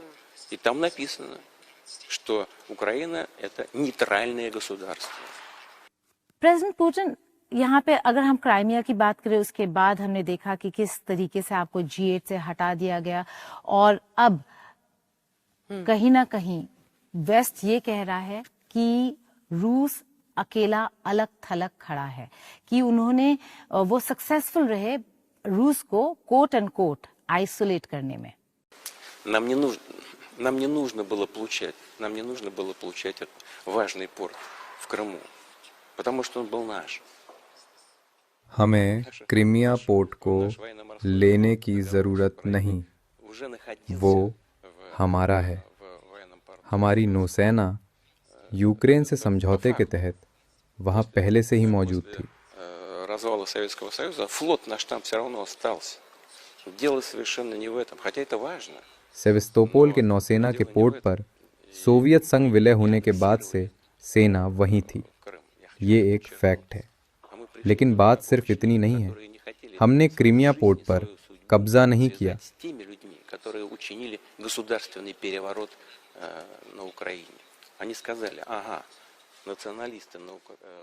हम उन लोगों की मदद के लिए आगे बढ़े जो कि अपने भविष्य को इनके हाथों में छोड़ चुके थे। Независимой Украины после развала Советского Союза. Да, так исторически сложилось. Ну хорошо, ладно, теперь будем так жить. Но мы исходим из того, что мы живем в демократии. उनका मानना था जब सोवियत संघ का विलय हुआ तो उनकी मर्जी नहीं पूछी गई, पर अब लोकतांत्रिक प्रक्रिया अपनाने के बाद उन्हें ये मंजूर नहीं था। Мы не хотим так жить. И возникла угроза не просто давление, а расправы над крымчанами. और किसी को लगता है कि रूस कुछ और करेगा तो ये गलत है। रूस हमेशा अपनी भलाई की रक्षा करेगा। Иначе, то глубоко заблуждаются. Мы всегда будем защищать свои интересы и своих людей. कई सारे रिपोर्ट्स आ रहे हैं प्रेसिडेंट पुतिन कि रूस G8 में वापस जुड़ना चाहता है, ऐसा हो रहा है? नहीं, आप ये बहुत दिलचस्प जवाब आप दे रहे हैं। मतलब इसकी कल्पना करना मुश्किल है कि आप खुल के कह रहे हैं कि आपको G8 में कोई इंटरेस्ट नहीं है, मतलब G7 से वापस G8 बने और आपको हिस्सेदारी मिले। Да. Дело вот в чем. Дело в том, что я когда-то так случилось, я сейчас не буду вдаваться в детали. ये एक दिलचस्प टिप्पणी है और आप सही कह रहे हैं। मैं इस विषय पर बिल्कुल स्पष्ट हूँ। देखिए, सच बात यह है कि मैं इन बैठकों में जाना बहुत पहले ही बंद कर चुका था। ये पहली बात है। दूसरी बात, मैं सच में नहीं समझ पाता कि G7 देश खुद को G7 क्यों कहते हैं। G यानी ग्रेट, यानी बड़े। लेकिन जरा सोचिए, आज भारत क्रय शक्ति के आधार पर दुनिया की तीसरी सबसे बड़ी अर्थव्यवस्था है। तो फिर क्षमता के लिहाज से यूके या कुछ और देशों की स्थिति क्या है? मुझे ये थोड़ा विचित्र लगता है, लेकिन ठीक है, उनका अधिकार है खुद को जो कहना चाहे। हाँ, इन देशों की अर्थव्यवस्थाएं हाईटेक हैं, उनकी नींव मजबूत है, ये बिल्कुल सही है। लेकिन इसके बावजूद वैश्विक अर्थव्यवस्था में उनकी हिस्सेदारी लगातार घट रही है। और ये रुझान आगे भी जारी रहेगा, क्योंकि ये उनकी सरकारों की गलत नीतियों का प्रत्यक्ष परिणाम है। जैसे जर्मनी को देखिए, 3 साल से मंदी में है। फ्रांस कठिन हालात में है, मंदी के बिल्कुल करीब, और यही स्थिति कई अन्य प्रमुख अर्थव्यवस्थाओं की भी है। लेकिन ये भी सच है कि G7 अभी भी एक महत्वपूर्ण मंच है। वो काम करते हैं, चर्चा करते हैं, फैसले लेते हैं। उन्हें शुभकामनाएं, उनका भला ही हो। लेकिन फिर भी एक समय आया जब मैंने इन बैठकों से पूरी तरह दूरी बना ली, और ये यूक्रेन की घटनाओं की वजह से नहीं था, बल्कि कुछ और कारण थे जिन पर मैं अभी विस्तार में नहीं जाना चाहता। खैर, हम अपने अमेरिकी साझेदारों को इस बारे में पहले ही बता चुके हैं। हाँ, उस बैठक में भी हमने इस मुद्दे का जिक्र किया था, विशेष तौर पर मिस्टर मेटकाफ के साथ हुई चर्चा में, क्योंकि ये वास्तव में एक बहुत महत्वपूर्ण विषय था। Проинформировали американских наших партнеров об этом. Sir, You but informed them interestingly- in this meeting, during this meeting. Ну, и на этой тоже. Wow. with Mr. Witkoff. Да, ну, हाँ, затрогали पहले भी эту दी тему. और इस बार भी दी। Oh, that's a very important aspect to it. But you have visited China. Вы так думаете? आपको Я ऐसा не लगता думаю, है? что так важно, но- मुझे ऐसा नहीं लगता कि ये अहम है। मतलब आप ये कह रहे हैं कि जो आपकी स्टीव विटकॉफ और जैरेड कुशनर से मुलाकात हुई जो कि 5 घंटे चली, उसमें आपके सामने ये प्रपोजल आया था कि G8 फिर से हो जाए और आप उसमें शामिल हो जाए, और आपने इससे इनकार कर दिया कि आपको इसमें रुचि नहीं है, इंटरेस्ट नहीं है? Просто возникла эта тема сама по себе. И я объяснил господину Виткофу, почему я в свое время नहीं, ये विषय बस सामने आ गया। посещать эти देखिए, मैंने स्टीव विटकॉफ को समझाया कि मैंने पहले G8 की बैठकों में जाना क्यों बंद किया। सच कहूं तो कोई प्रस्ताव ही नहीं आया, बल्कि जब ये विषय आया तो मुझे वो समय याद आया जब मैंने वहां जाना बंद किया था। वो 2012 का समय था, रूस में राष्ट्रपति चुनाव के बाद। फिर मैं एक बार कुछ समय के लिए गया और फिर उसके बाद नहीं गया। हाँ, ये एक प्लेटफॉर्म है, ठीक है, इसे काम करने दीजिए, लेकिन आप जानते हैं दूसरे बड़े संगठन भी सामने आ रहे हैं, जैसे ब्रिक्स, SCO और G20 अभी भी सक्रिय हैं, और हम इन सभी प्लेटफॉर्म्स में हिस्सा ले रहे हैं। हमें इसके खिलाफ कोई आपत्ति नहीं, लेकिन अब दूसरे पहलू को देखें। रूस और यूरोपीय संघ के बीच वर्तमान संबंधों की स्थिति क्या है? ये सामान्य नहीं है। तो सोचिए, अगर मैं G8 जाऊं तो मैं G8 के सदस्यों से कैसे बात करूं? अगर वे मुझसे बात करना ही नहीं चाहते, वहां मैं क्या करूं? खैर, हम शायद इस पर बाद में बात करेंगे। Ну, хотят, ну, пожалуйста, мы еще поговорим на эту тему. ठीक है, आपकी बात मानते हैं, और कई मुद्दों पर आपने तमाम अन्य संगठनों के और जो पश्चिमी वर्ल्ड ऑर्डर चल रहा है जिसमें वर्चस्व है पश्चिमी देशों का, आप कह रहे हैं कि उसमें हमको हिस्सा ही नहीं लेना है, उसमें मुझे जाना ही नहीं है। मैं वहां पर सार्थक तरीके से जाना चाहता हूं जहां पर महत्व है। ऐसे में मेरा सवाल आपसे यह है कि फिर इसका ऑल्टरनेट, इसका विकल्प है क्या? रिक्स है, ब्रिक्स है, ग्लोबल साउथ है, SCO है, क्या है? Вы спросили, меняется ли мир. Знаете, формируется ли новый порядок. Мир меняется постоянно. आपने पूछा कि क्या दुनिया बदल रही है, क्या एक नया वर्ल्ड ऑर्डर बन रहा है? देखिए, बात यह है कि दुनिया हमेशा बदलती रहती है, सब कुछ बदल जाता है, लेकिन आजकल बदलाव की गति बहुत तेज हो गई है, और हम इसे महसूस कर सकते हैं, देख सकते हैं। Прежде всего происходят глобальные процессы экономического характера. मैंने पहले भी इस बात का जिक्र किया था। असल में हम वैश्विक आर्थिक बदलाव और हलचल के गवाह हैं। ये बदलाव यूक्रेन या अन्य संघर्ष क्षेत्रों से संबंधित नहीं है। इसके बारे में हम एक और घंटा बात कर सकते हैं, और मुझे इससे खुशी होगी, लेकिन शायद आपके दर्शक हमारी इस चर्चा से ऊब जाएं। Они будут утомлены нашими рассуждениями на этот счет. Факт остается фактом. लेकिन तथ्य यही है कि विकास के नए केंद्र बन रहे हैं, तेज विकास, मजबूत विकास। ये बदलाव खासकर ग्लोबल साउथ में हो रहा है। मैं दक्षिण एशिया की बात कर रहा हूँ, और सिर्फ भारत ही नहीं बल्कि इंडोनेशिया भी तेजी से उभर रहा है। Индия, не только Индия. Там Индонезия поднимается как быстро, ну, почти 300 миллионов человек там тоже почти, что, конечно, не 1,5 миллиарда, как у вас. но यहाँ всё-таки लगभग 300 मिलियन लोग हैं। भारत जितने 1.5 अरब नहीं, लेकिन फिर भी ये तेजी से विकास के रास्ते पर बढ़ता देश है। इसी तरह अफ्रीका भी तेजी से विकास कर रहा है और ये विकास और तेज होगा क्योंकि वहाँ युवा आबादी है, उनका भविष्य है और वे उच्च जीवन स्तर की मांग करेंगे। कुल मिलाकर इसे रोका नहीं जा सकता। Вот это просто неизбежно. Темпы изменения в мировой экономике. वैश्विक अर्थव्यवस्था में बदलाव की गति बढ़ती ही जाएगी। हम अक्सर सुनते हैं कि हाल ही में रूस अपने संबंधों को ग्लोबल साउथ और एशिया के साथ नए सिरे से समायोजित या पुनः निर्धारित कर रहा है, पर सच ये है हम ऐसा लंबे समय से कर रहे हैं। С начала 2000-х годов. This picture that Geeta we wanted to show the president because President Sir, this picture actually ruffled a lot of feathers across the world. The Russia and the Vladimir China. Putin, Xi Jinping, and Narendra Modi.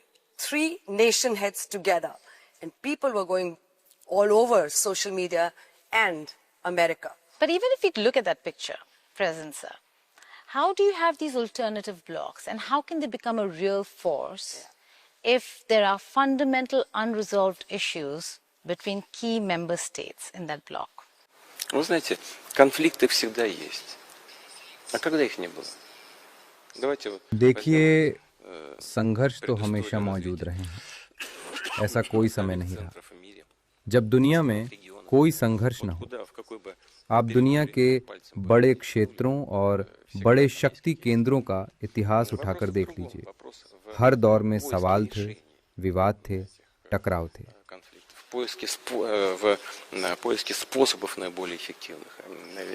सबसे महत्वपूर्ण बात यह है कि आप इन संघर्षों का समाधान कैसे ढूंढते हैं। इन चुनौतियों से निपटने का सबसे असरदार तरीका क्या है, ये कैसे तय किया जाता है। Что нас объединяют действительно ценности, связанные с нашими традиционными. अब ब्रिक्स और शंघाई सहयोग संगठन जैसे बड़े समूहों को ही ले लीजिए। इन संगठनों के भीतर हमारे बीच एक साझा समझ है कि हमें साथ क्या लाता है, और वो हैं हमारे मूल्य, हमारी पारंपरिक मूल्य व्यवस्था, जिनके आधार पर हमारी सभ्यताएं अगर हजारों नहीं तो सैकड़ों सालों से टिकी हुई हैं।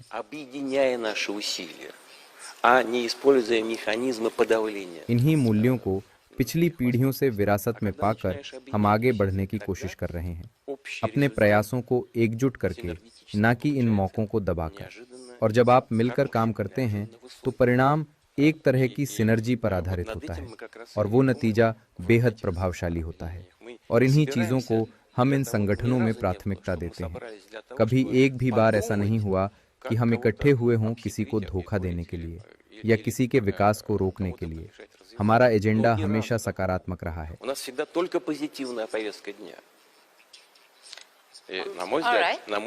प्रेसिडेंट पुतिन, बहुत इम्पोर्टेंट है अगर आप अल्टरनेटिव ब्लॉक्स बना रहे हैं तो वहाँ पे इकोनॉमिक स्टेबिलिटी दिखाना। इस इकोनॉमिक स्टेबिलिटी में क्या हम रूपी रूबल की बात कर सकते हैं, ब्रिक्स करेंसी की बात कर सकते हैं? क्या वो विकल्प है जिससे आप देखेंगे कि ये पूरा जो ग्लोबल साउथ है वेस्ट से दूर होता हुआ लेकिन फिर भी स्ट्रांग होता हुआ नजर आए? और इसी में मैं जोड़ना चाहूंगी गीता की डी डॉलराइजेशन, यानी डॉलर पर निर्भरता को कम करने के लिए क्या एक करेंसी पर सहमति बनती हुई दिख रही है आपको? Вы знаете, никуда не надо спешить. Спеши медленно. И тогда не будешь совершать каких-то грубых ошибок. हमें जल्दबाजी नहीं करनी चाहिए। कई बार बड़ी गलती हो जाती है। आप यूरोप को देखें, वहाँ अमेरिकी सिस्टम है। Тому, чтобы привязаться к одной сильной валюте. И у них возникли проблемы с регулированием ряда вопросов. कई देश ऐसे हैं जिनका आर्थिक तंत्र एकल मुद्रा व्यवस्था के लिए तैयार नहीं है, तो समस्या यही है। हम इसे दुरुस्त कर रहे हैं। Проблемы в социальной сфере, возникают проблемы с бюджетом. У нас нет сейчас такой цели, скажем. जैसा कि आप जानते हैं कि अपनी मुद्रा में हम आसानी से कारोबार नहीं कर सकते। क्यों? क्योंकि एकल मुद्रा व्यवस्था है। हमारा लक्ष्य एकल मुद्रा व्यवस्था विकसित करना नहीं है, हम जो करने जा रहे हैं उसे बहुत सावधानी और समझदारी से करना होगा। Надо шире использовать возможности нового банка развития БРИКС. Так, вот мы, например, предлагаем создать... हमें अपनी मुद्रा का इस्तेमाल करना चाहिए और ब्रिक्स न्यू डेवलपमेंट बैंक का इस्तेमाल व्यापक स्तर पर करना चाहिए। उदाहरण के तौर पर अपनी अर्थव्यवस्था और ग्लोबल साउथ के विकास के लिए हम एक निवेश प्लेटफॉर्म बनाएं जो कारोबार के लिए इलेक्ट्रॉनिक पेमेंट का इस्तेमाल करे और शुरुआती तौर पर उसकी क्षमता $100 बिलियन की हो। Полагаю, что это может быть очень интересно, потому что это вложения, которые могут помогать и развитию стран реципиентов. मैं ये मानकर चल रहा हूँ कि ये बहुत शानदार होने वाला है। इससे जो लाभार्थी देश होंगे उनका तो भला होगा ही, इसमें हमारा भी लाभ है। हम सस्ते दामों में उच्च गुणवत्ता के सामान बना सकते हैं। इससे ग्लोबल साउथ के देशों का विकास होगा, हमारा लाभ भी होगा। И нашему развитию. И инструментов таких расчетов может быть все больше и больше. Ну, современные средства... कोलैबोरेशन और हाँ, आज के समय में इलेक्ट्रॉनिक पेमेंट सिस्टम का तेजी से विकास हो रहा है और ये किसी को खत्म करने के लिए नहीं हो रहा है। सबको तालमेल के साथ काम करना होगा। Совсем нет. Это просто совершенствование тех инструментов, которые и так в мире существуют. Вот и все. Они же есть. Before we move on to What is the other- roadblock? What is the roadblock in the rupee-ruble payment here then? Здесь нет препятствий. Это вопросы экономического характера. Мы прекрасно понимаем и отдаем себе отчет в том, что у нас есть определенный дисбаланс в торговле. Но, скажем, इसमें कोई बाधा नहीं है। правительство ये अर्थव्यवस्था का मामला है और मैं इस बात को समझता हूँ कि हमारे बीच असंतुलित कारोबार है। И в нефти, и в нефтепродуктах. Правительство Индии нуждается в расширении, в увеличении приобретений. उदाहरण के तौर पर भारत ने हमारे बीच कोई रुकावट पैदा नहीं की क्योंकि उन्हें तेल और तेल से निर्मित सामान चाहिए। भारत सरकार को अपने किसानों के लिए रूस में बने उर्वरक चाहिए। Здесь дело в другом. Дело в том, что дело не в рупиях, а дело в том, что на эти рупии могут закупать पीएम मोदी हमेशा इस मुद्दे को मेरे सामने उठाते हैं और ये रुपए में पेमेंट का मामला नहीं है। मैं हमेशा कहता हूं कि इस असंतुलन को दुरुस्त करना है, प्रतिबंधित नहीं। हमारे कारोबार से दोनों देशों को फायदा हो, किसी एक को नहीं। таких сфер деятельности, которые были бы выгодны и Индии, и нам. И вот по нашей инициативе мы сейчас भारत दौरे पर हमारा प्रयास है कि हम पहल करें जिसमें भारत और रूस के आयात और निर्यात की प्रदर्शनी लगे। मैंने अपने अफसरों को आदेश दिया है कि भारत से हम जो सामान खरीदते हैं उसमें और क्या जोड़ सकते हैं, इस पर काम करें। Скажу вам честно, это мое прямое указание было правительству Российской Федерации продумать, что мы дополнительно могли бы закупать в Индии. Мы думаем над этим, причем с обеих сторон, в том числе и со стороны России. सर ठीक है, इस पे वापस लौटेंगे, बहुत सारे सवाल और भी हैं, लेकिन मैं आपसे सीधा बोलती हूँ इधर उधर शब्द मिक्स किए बिना कि भारत और चीन के बीच में तनाव है, सरहद के कई मुद्दों पर तनाव है और ऐसी स्थिति में आप चाहते हैं सीधा कि आपका अच्छा रिश्ता चाइना से भी हो, आप चाहते हैं कि आपका अच्छा रिश्ता भारत से भी बने, क्योंकि ये वो दो देश हैं जो आप गए, अभी भी गए, आप चीन गए और अब आप भारत जा रहे हैं। मेरा सवाल आपसे ये है कि आप दोनों के बीच में संतुलन कैसे रिश्ते में बनाएंगे? Нам об этом хорошо известно. Индия и Китай наши самые близкие друзья. Мы этим очень дорожим. भारत और चीन हमारे सबसे करीबी मित्र हैं और मैं ये नहीं समझता कि हमें उनके द्विपक्षीय मामलों में हस्तक्षेप करना चाहिए। Стремятся и находят решения всех, даже очень сложных межгосударственных. मैं जानता हूं कि प्रधानमंत्री मोदी और राष्ट्रपति जिनपिंग जटिल और विवादित मसलों पर किसी नतीजे तक जरूर पहुंचेंगे। И один и другой лидер обеспокоены. दोनों देशों के बीच जो तनाव है उससे दोनों नेता चिंतित हैं। वो समस्या का समाधान भी करना चाहते हैं, प्रयास कर भी रहे हैं, नतीजे पर भी पहुंचेंगे। मैं उन दोनों के लिए बहुत खुश हूँ। मैं नहीं समझता कि मुझे हस्तक्षेप करना चाहिए। ये द्विपक्षीय मामले हैं। вмешиваться. Это двусторонние отношения. राष्ट्रपति पुतिन, अगला सवाल मेरा बहुत गंभीर सवाल है और वो इसलिए है क्योंकि आतंकवाद का दंश रूस ने भी झेला है, रशिया ने, और भारत भी झेल रहा है। पहलगांव का आतंकी हमला हो या फिर उसके बाद दिल्ली का आतंकी हमला, ये जो विश्व में कुछ देश ऐसे होते हैं जो अपनी आंखों पर पट्टी बांध लेते हैं आतंकवाद के मुद्दे पर, वो सोचते हैं ये तो किसी दूसरे देश की घटना है, और जो उसके कल्प्रिट देश होते हैं या जो उसके लिए जिम्मेदार देश होते हैं उन पर उंगली रखने से वो इनकार करते हैं। इस पर मैं आपका जवाब चाहती हूँ। ये जो आइडियोलॉजी चला दी जाती है कि आपका आतंकी लेकिन मेरा तो वो स्वतंत्रता सेनानी है, इस डबल स्टैंडर्ड का क्या उपाय है, क्या इलाज है, क्या तरीका होना चाहिए इसका डील करने का? Ну, все очень просто.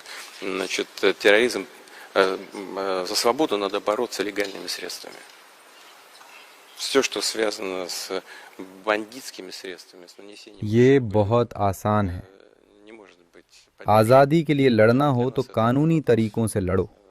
हमारा तो यही मानना है कि आतंकियों का समर्थन नहीं किया जा सकता। जैसा आपने कहा, रूस भी आतंकवाद पीड़ित रहा है।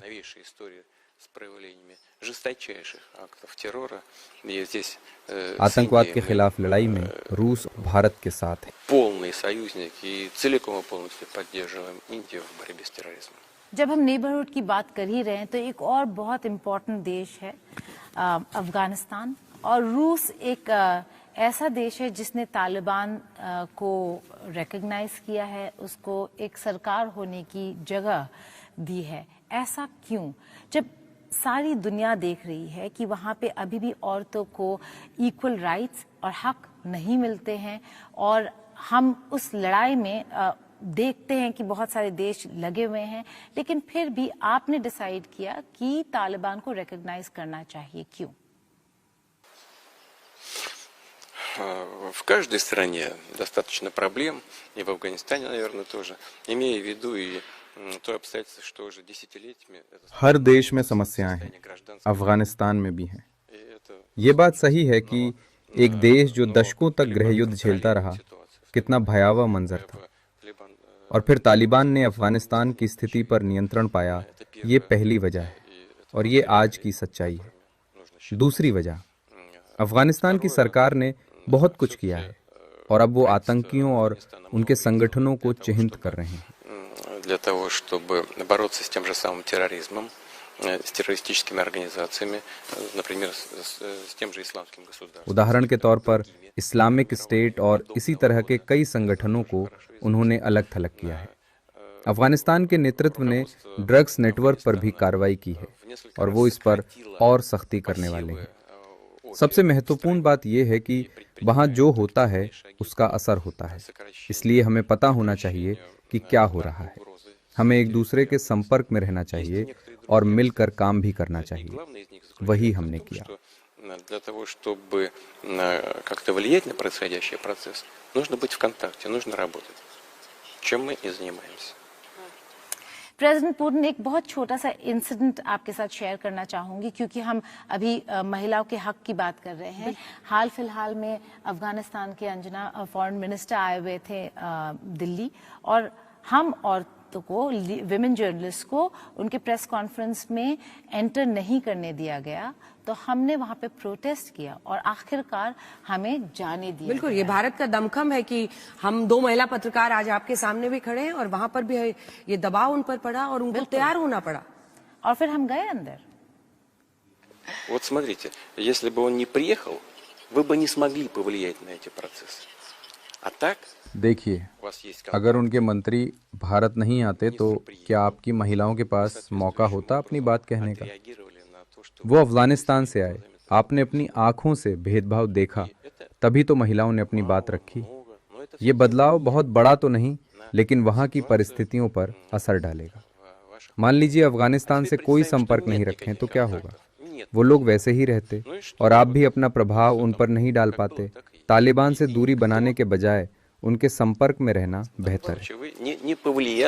не как-то не выразил своего отношения к этому. А так у вас такая возможность есть. और हम गए, हम जा पाए अंदर, और फिर हमने प्रेस कॉन्फ्रेंस को कवर किया।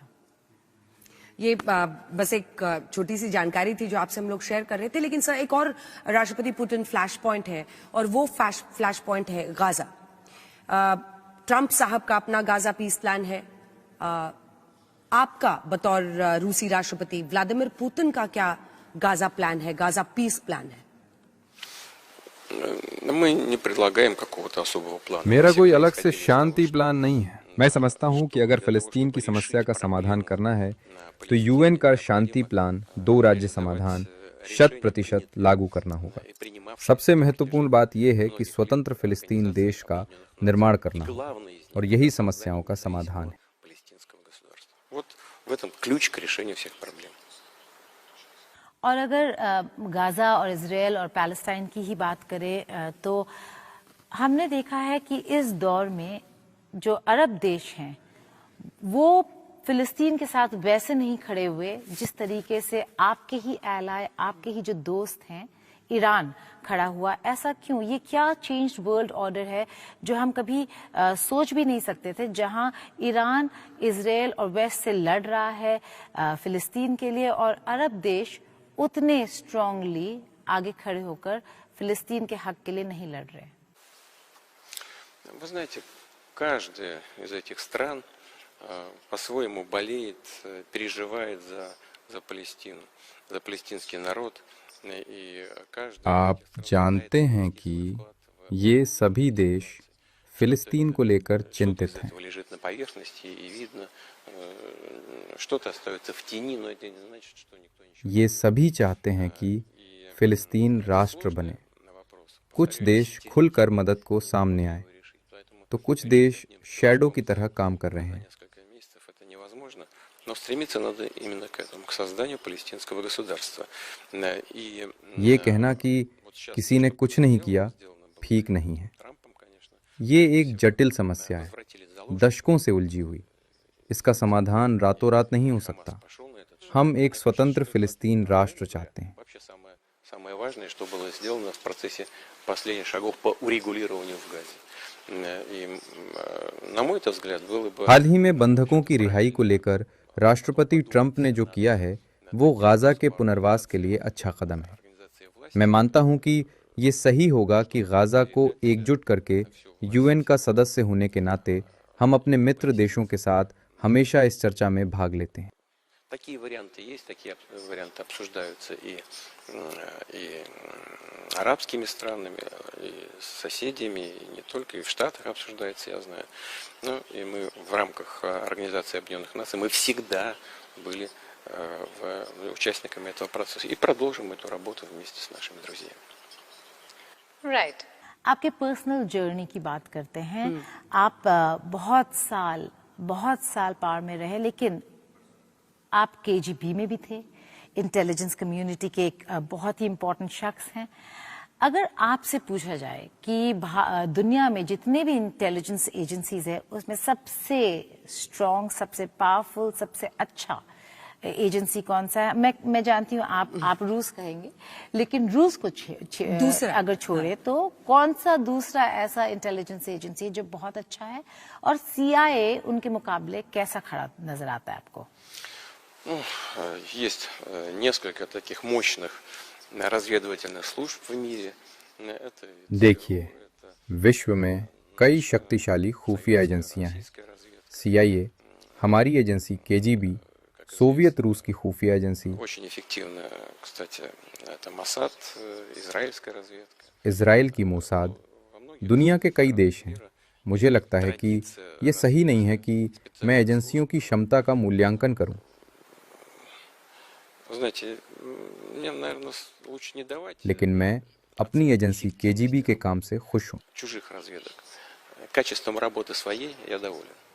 राष्ट्रपति पुतिन, देखिए आपके शुरुआती दिनों में हमेशा चर्चा होती है कि व्लादिमीर पुतिन जो नेता आज बने हैं तो उनके पीछे का प्रभाव क्या रहा, कौन सी चीजें थी जिन्होंने उनको शेप किया?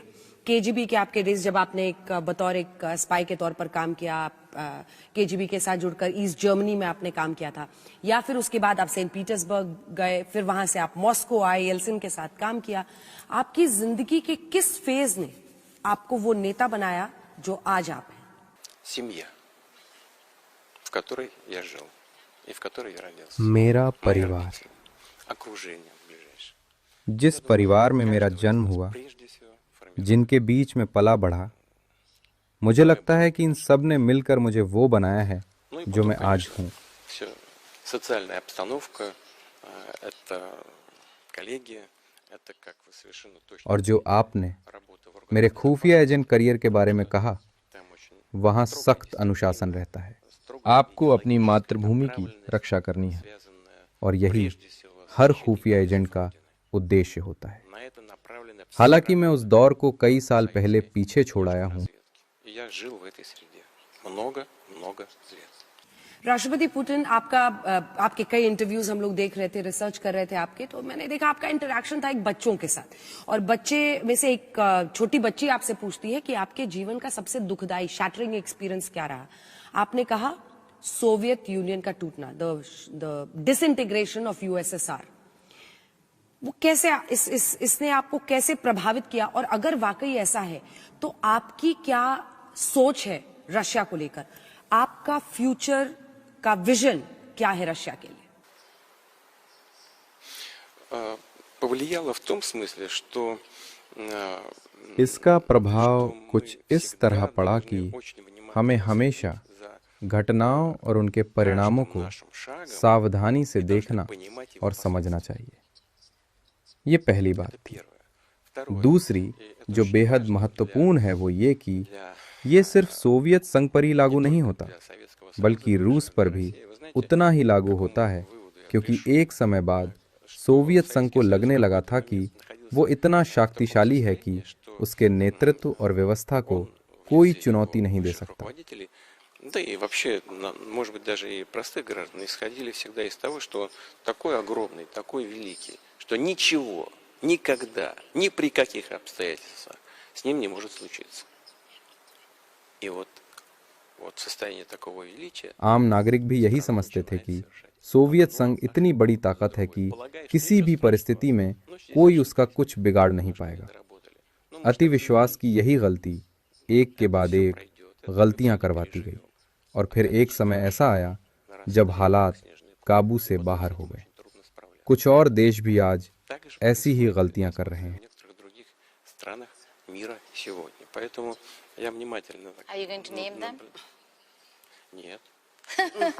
Okay, but we go back to Okay. USSR, sir, because you talked about how one mistake was rolling into another. Whom do you hold responsible for this situation? I mean, you're talking about people also who thought that probably it'll never happen with us. There'll never be any disintegration.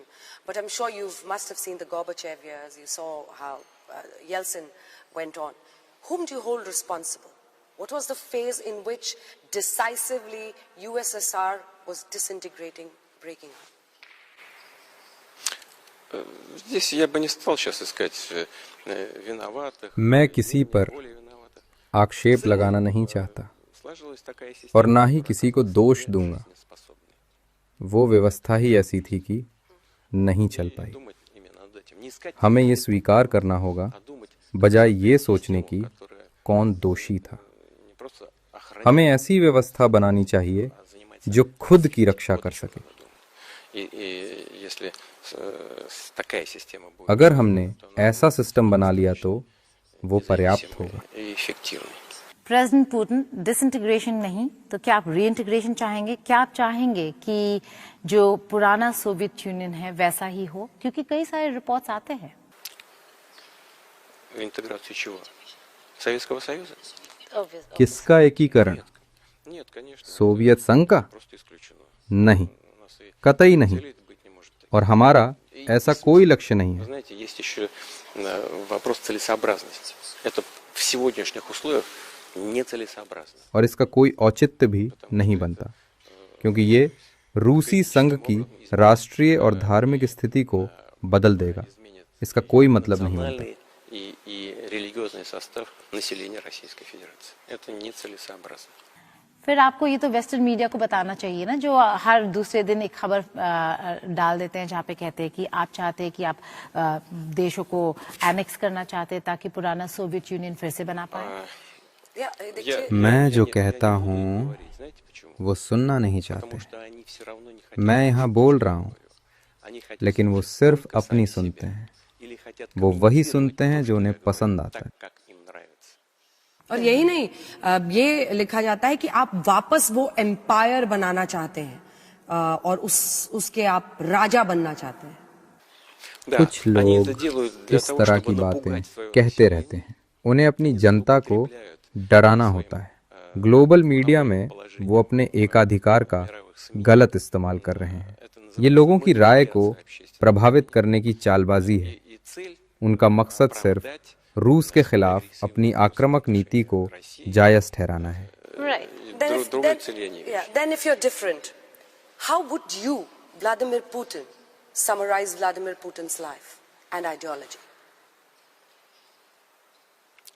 अपनी जिंदगी को संक्षेप में बताना बहुत जल्दी होगा, लेकिन मेरे पास अभी कुछ काम बाकी है। क्योंकि अंजना आपके जर्नी के बारे में पूछ रही थी, तो भारत को लेकर अगर हम आपसे पूछें, आपने कई सारे भारतीय प्रधानमंत्रियों के साथ काम किया। ऐसा कौन सा मौका, ऐसा कौन सा इंसिडेंट है या फिर ऐसे कौन से प्रधानमंत्री है जिसकी वजह से आज भारत और रूस के जो रिश्ते हैं वो इतने मजबूत हैं? आपने मुझसे दूसरे देश के दूसरे नेताओं के बारे में बताने के लिए कहा है। मुझे खुशी है।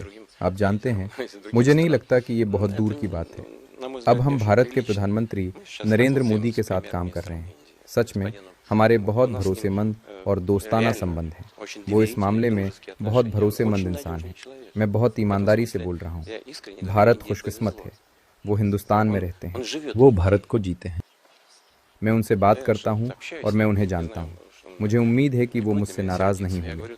मैं बस वही कह रहा हूँ जो मैं देखता हूँ और जो मैं सोचता हूँ। आप जानते हैं, मुझे यकीन है कि ऐसे इंसान से बात करना मेरे लिए बहुत सुखद है। और ये एक बात है। दूसरी बात, सच ये कि वो बहुत ईमानदारी से भारत और रूस के संबंध को हर क्षेत्र में और खासकर रक्षा, अर्थव्यवस्था, मानवीय सहयोग और हाईटेक परमाणु सामग्री के विकास जैसे महत्वपूर्ण मुद्दों पर मजबूत करना चाहते हैं। इसलिए उनसे मिलना मेरे लिए बहुत दिलचस्प है। वो यहाँ आए थे और हम उनके साथ मेरे घर पर बैठे और हमने बहुत देर तक चाय पी। पूरी शाम हमने अलग अलग विषयों पर बात की। हमने बस इंसानों की तरह ही दिलचस्प बातचीत की। इसलिए मैं इस मीटिंग का इंतजार कर रहा हूँ और मुझे यकीन है कि ये बहुत उपयोगी होगी। तो बात चूंकि फ्यूचर की हो रही है, तो एआई के क्षेत्र में पूरे विश्व में बड़ी तेजी से सारे देश आगे बढ़ रहे हैं। एक तो एआई को आप क्या मानते हैं, फोर्स ऑफ केओस या फोर्स ऑफ गुड, यानी उससे अच्छा होगा मानवता का, या फिर आपको लगता है कि वो बहुत बड़ा डिसरप्टर, मतलब पूरी तरह से एक तबाही का कारण दुनिया में बन सकता है? और एक एआई वेपन्स वॉर, यानी एआई हथियारों का युद्ध इस वक्त रेस चल रही है, उसमें रशिया कहाँ है? Ну, вы знаете, это так же, как любые достижения прогресса. Это может быть и злом, это может быть и благом. Ясно, что это आप जानते हैं, такой сквозная किसी भी दूसरी तरक्की की तरह меняет жизнь ये и अच्छा और конкретного बुरा человека. दोनों हो Точно सकता है। совершенно в ближайшее время हाँ, приведет к ये изменению सच жизни है। всего ये человечества. साफ है कि ये एक क्रॉस कटिंग टेक्नोलॉजी है जो एक आम इंसान की जिंदगी बदल लेती है, और बेशक आने वाले समय में ये पूरी इंसानियत की जिंदगी को भी बदल लेगी। और जो लोग इस टेक्नोलॉजी को सबसे पहले और सबसे असरदार तरीके से इस्तेमाल करेंगे, उन्हें इकोनॉमी में, डिफेंस में, हर क्षेत्र में, शिक्षा और साइंस में, हेल्थ केयर में, हर जगह बहुत ज़्यादा आर्थिक फायदा होगा। लेकिन मुझे कहना होगा कि अगर आप कर सकें, क्योंकि इन सभी सेक्टरों में आर्टिफिशियल इंटेलिजेंस टेक्नोलॉजी का असरदार इस्तेमाल कई गुना ज़्यादा प्रभाव डालेगा। इसके कुछ नुकसान भी हैं, खासकर इसके बारे में पूरी तरह से जानते हुए। हकीकत ये है कि ये सब सिर्फ सभी बड़े डेटा सेट की प्रोसेसिंग पर आधारित है। ये इसके बारे में है। खैर, यहाँ बात आती है लोगों के पर्सनल डेटा की। पहली बात है कि स्वाभाविक रूप से हमें इसके लिए कदम उठाने होंगे। सुरक्षा और बचाव की गारंटी देनी होगी, मानवाधिकारों की गारंटी देनी होगी। लेकिन यहाँ एक और बहुत ज़रूरी बात यह है कि जिन लोगों के पास ये डेटाबेस हैं, असल में वो एआई और मोबाइल टेक्नोलॉजी की क्षमता का इस्तेमाल कर सकते हैं। वो लोगों के भविष्य को एक आकार दे सकते हैं। они по сути через свои возможности, через возможности развивающихся вот этих технологий могут формировать по сути मировоззрение. प्रेसिडेंट पुतिन, मैं आपको लॉन्जेविटी वाले जो आपने मेंशन किया था उसी पर वापस लेके जाना चाहती हूँ। आपका एक हॉट माइक मोमेंट था चीन में, चीन के राष्ट्रपति शी जिनपिंग के साथ, जहाँ पे आपने लंबी उम्र की बात की, ट्रांसप्लांट्स की बात की, बायो हैकिंग की बात की। आपको क्या लगता है कि क्या ये संभव है कि एक इंसान हमेशा के लिए जिंदा रहे, या ये अचीवेबल है, या अमर हो जाए, या क्या ये अचीवेबल है? Все конечно. हर चीज का एक अंत होता है, सिर्फ भगवान ही हमेशा रहने वाले हैं। वाकई हम उम्र को लंबा कर सकते हैं, ये सच है। 77 साल पहले भारत में एक इंसान की औसत उम्र 31 साल थी और अब ये करीब 70 साल है। हेल्थ केयर से ऐसा हो सकता है। भारत में बच्चों की मौत 4 गुना कम हो गई है। ये हेल्थ केयर का ही नतीजा है और मैं इसके लिए आपको बधाई देता हूँ। अगर हम हेल्थ केयर में एआई का इस्तेमाल करें और अगर इसका इस्तेमाल मेडिकल दवाएं बनाने के लिए किया जाए, मिसाल के तौर पर अगर वो जेनेटिक इंजीनियरिंग का इस्तेमाल कर रहे हैं, तो इसका असर ज़बरदस्त होगा। फिर भी सभी चीज़ों का अंत होता ही है। Вот то тогда, конечно, эффект будет просто колоссальный. Но все равно все конечно. बात चूंकि युवाओं की फ्यूचर की हो रही है, तो जेनजी से जुड़ा मेरा एक सवाल है राष्ट्रपति पुतिन। कई जगहों पर हमने देखा कैसे अलग अलग देशों में जबरदस्त विरोध प्रदर्शन हुआ युवाओं का, जेनजी का, और वहां पर तख्ता पलट तक की नौबत आई। आप अपने देश में जेनजी में, और मैं आपकी उम्र पर कोई टिप्पणी नहीं कर रही हूं, आप अपने देश में जेनजी से, यूथ से कैसे कनेक्ट करते हैं?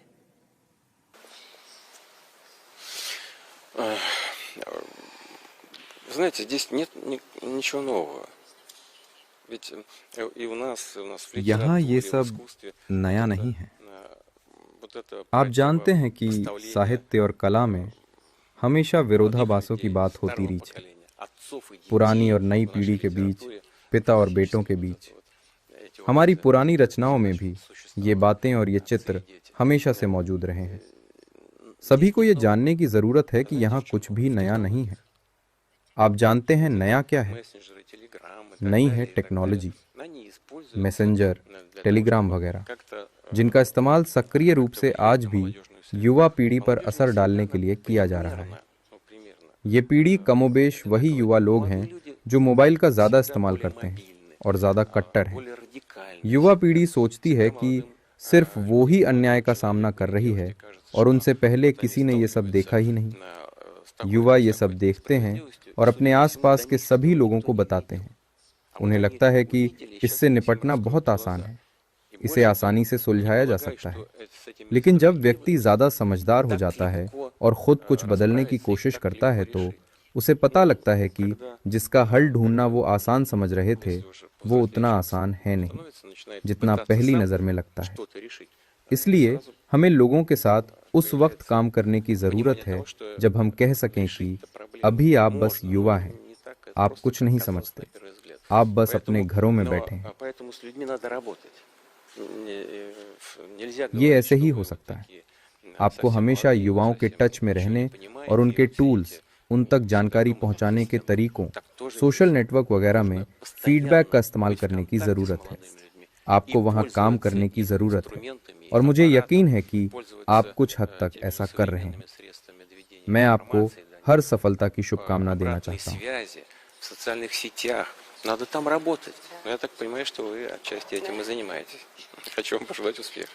प्रेसिडेंट पुतिन, आपने मजहब की बात की, तो जानना चाहेंगे कि ये धर्म कितना इम्पोर्टेंट है, न केवल आपके लिए एक मॉरल लीडरशिप में, रूस के सोसाइटी में, पॉलिटिकल लीडरशिप में। आप किस तरीके से स्पिरिचुअलिटी का रोल देखते हैं? ये वो नींव है जिसे मैंने कई सालों में महसूस किया। हम हमेशा अपने पारंपरिक मूल्यों की ओर लौटते हैं, जिनका हम जिक्र भी करते हैं। इसका मतलब ये नहीं कि हम इन मूल्यों का सहारा लेकर बेपरवाह बैठे रहें, बल्कि ये हमारे लिए एक ठोस बुनियाद है। लेकिन स्वाभाविक रूप से हमें आगे भी देखना है, हमें विकसित होना है, और विकास के सभी आधुनिक साधनों का इस्तेमाल करना है। अपने आधारभूत मूल्यों और भविष्य के दृष्टिकोण को साथ लेकर हम उन लक्ष्यों को प्रभावी ढंग से हासिल कर सकते हैं जिन्हें हमने अपने लिए निर्धारित किया है। हम इसी तरह काम करते हैं। हमारा मूल लक्ष्य राष्ट्रीय विकास है। मैं हकीकत में चाहता हूं कि रूस के राष्ट्रीय विकास के लक्ष्य और भारत के लक्ष्य जो भारत सरकार और प्रधानमंत्री मोदी ने तय किए हैं एक दूसरे के अनुरूप हों, ताकि हम संयुक्त प्रयास कर सकें और अधिकतम नतीजे हासिल कर सकें। राष्ट्रपति पुतिन, आपने हर सवाल का खुलेपन के साथ जवाब दिया। आपकी निजी जिंदगी, आप पॉलिटिक्स को लेकर क्या सोचते हैं, रशिया के लिए आपका विजन क्या है, रूस यूक्रेन युद्ध पर, लेकिन भारत और भारत के लोग आपको जरूर सुनना चाहते हैं और उनकी नजर आप पर रहती है, वो आपको पसंद करते हैं। एक फिल्मी गाना है, बहुत पुराना है, लेकिन रशिया में भी बहुत वो लोकप्रिय रहा है गाना, सिर पे लाल टोपी रूसी फिर भी दिल है हिंदुस्तानी। बहुत पुराना गाना है, लेकिन आज जो भारतीय आपको सुन रहे हैं, आपका खुले बाहों से स्वागत कर रहे हैं, आप भारतीय लोगों को क्या संदेश देना चाहेंगे? Вот вы сейчас сказали об бельгийской культуре, о российской культуре. Вы знаете, у нас существует, мне так кажется, что आपने अभी भारतीय संस्कृति का जिक्र किया।